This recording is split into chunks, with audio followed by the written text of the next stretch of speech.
No, God! Hey guys, welcome back. I'm Yadanar. Today I'm gonna show you that what's the difference between gift and present. So let's get started. Present ရော gift ရောနှစ်ခုစလုံးက noun တွေပါ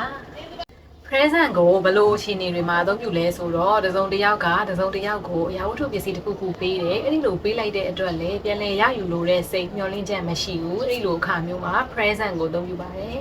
နောက်တစ်ချက်ကတော့ special advance တွေ holidays တွေမှာတခုခုပေးမယ်ဆိုပြီးတော့ကြိုတင်ပြီးတော့ရည်ရွယ်ထားတဲ့လက်ဆောင်လို့သုံးချင်တဲ့အခါမှာ present ကိုအသုံးပြုပါတယ်လက်ဆောင်ဆိုတာကို present လို့အသုံးပြုတာကပိုပြီးတော့ informal ဖြစ်ပါတယ် present ဆိုတာကို tangible things လို့ခေါ်တဲ့ထင်သာမြင်သာရှိတဲ့အရာဝတ္ထုပစ္စည်းတွေကိုင်တွယ်လို့ရတဲ့အရာဝတ္ထုပစ္စည်းတွေကိုလက်ဆောင်အနေနဲ့ပေးခြင်းတဲ့အခါမှာ present ကိုအသုံးပြုပါတယ်အဲ့ဒါတွေကဘယ်လိုပစ္စည်းတွေလဲဆိုတော့ဝယ်စားတွေပြီးတော့ accessories ဆိုတာကတော့ဆွဲကြိုးတွေနဂတ်တွေဖက်နက်တွေပြီးရင်လက်ကောက်တွေ hand chain တွေလက်စွပ်တွေအဲ့ဒါတွေကိုဆိုလိုတာပါပြီးတော့လက်ဝတ်ရတနာတွေ jewelry ပြီးတော့ chocolate တို့ပြီးရင် flowers ပန်းတွေပဲအဲ့ဒါတွေဆိုလို့ရှိရင်เนาะအဲ့ဒီလိုရာဝတ္ထုပစ္စည်းတွေကိုရည်ညွှန်းခြင်းရင် present ကိုအသုံးပြုပါတယ်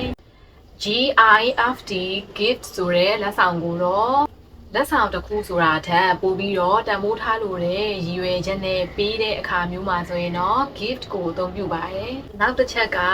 အမှတ်တရလက်ဆောင်တစ်ခုအနေနဲ့ဥပမာပကံကိုခရီးထွက်တယ်တငယ်ချင်းတယောက်ယောက်ကိုလက်ဆောင်တစ်ခုခုပေးဖို့အတွက်ဆိုပြီးတော့အဲ့ဒီပကံကဖျားပွဲစည်းတန်းတွေကနေပြီးတော့မှအဲ့ဒီလေးတစ်ထည်ကိုစူဗီနီယာ shop ကနေပြီးတော့ဥပမာထားပါတော့ပကံရောက်မတရားဆိုတဲ့အဲ့ဒီလေးတစ်ထည်ဝင်လာလိုက်တယ်အဲ့ဒါကိုကိုကလက်ဆောင်တစ်ခုအနေနဲ့တငယ်ချင်းတယောက်ကိုပေးမယ်စူဗီနီယာ shop ကနေဝယ်လာတဲ့အမှတ်တရအဖြစ်နဲ့ပေးခြင်းနဲ့အဲ့တော့ gift gift ဆိုတဲ့လက်ဆောင်ကိုအသုံးပြုပါတယ်နောက်ထပ်တစ်ချက်ကတော့လက်ဆောင်ရမှာကိုမသိထားဘူးရမယ်လဲမထင်ထားဘူးအဲ့လိုအခြေအနေမျိုးမှာလက်ဆောင်ရခဲ့တယ်ဆိုရင် gift လို့အသုံးပြုပါတယ်အဲ့လိုအခြေအနေမျိုးမှာကျတော့ surprise ဆိုတဲ့ adjective နဲ့တွဲပြီးတော့ surprise gift အားသိမ့်ပွဲကောင်းသောလက်ဆောင်ဆိုပြီးတော့အသုံးပြုကြပါတယ်gift ဆိုတဲ့လက်ဆောင်က random ဆန်နဲ့ random ဆန်နဲ့ဆိုတာက accidental ဖြစ်တယ်သူကအမှတ်တမဲ့ဖြစ်တဲ့ရုတ်တရက်ဆန်တဲ့အခြေအနေမျိုးတွေမှာဆိုရင် gift ကိုအသုံးပြုပါတယ်နောက်တစ်ချက်က charity advance တွေ donation လုပ်တဲ့အခါတွေမှာပေးတဲ့ရာဝတ္ထုပစ္စည်းကိုလည်း gift လို့အသုံးပြုပါတယ်နောက်တစ်ချက်ကထူးထူးခြားခြားသတ်မှတ်ထားတဲ့နေ့ရက်တွေဖြစ်တဲ့ Valentine's Day, Father's Day, Mother's Day, Girlfriend's Day တို့မျိုးနေ့တွေမှာပေးကိုပေးရတဲ့လက်ဆောင်အနေနဲ့အသုံးပြုခြင်းတဲ့အခါ gift ကိုအသုံးပြုပါတယ်။ဥပမာစာကြောင်းတစ်ခုအနေနဲ့ John gave Emily an anniversary gift on their 6 years anniversary, but now they have been breaking up about 3 months.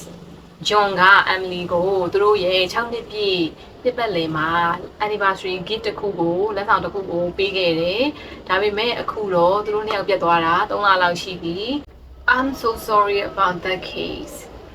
တစုံတစ်ယောက်ကိုစူတောင်းမြတ်တာပို့တာပြီးတော့ငွေကြေးမဟုတ်တဲ့လက်ဆောင်ပေးတဲ့အခါမှာဆိုရင်လည်း gift ကိုအသုံးပြုပါတယ်။နောက်ထပ် present ဆိုတာကို birthday တွေ anniversary တွေ wedding တွေ christmas တွေမှာပေးကြတဲ့လက်ဆောင်အနေနဲ့ဆိုရင်လည်း present ကိုသုံးပါတယ်။သို့ပေမဲ့အဲ့ဒီလိုမျိုးနေ့ရက်တွေမှာသုံးတဲ့ present ဆိုတာမျိုးက wedding ကိုသွားတယ်ဆိုရင်လက်ဆောင်ကတော့ပါဖို့ပါတယ်ကြိုပြီးတော့လည်းစီစဉ်ရတယ် wedding ကျင်းပတဲ့သူတွေသူတို့သားနဲ့သူတို့သမီးကလည်းဒီလူတစ်ယောက်ကလာပြီး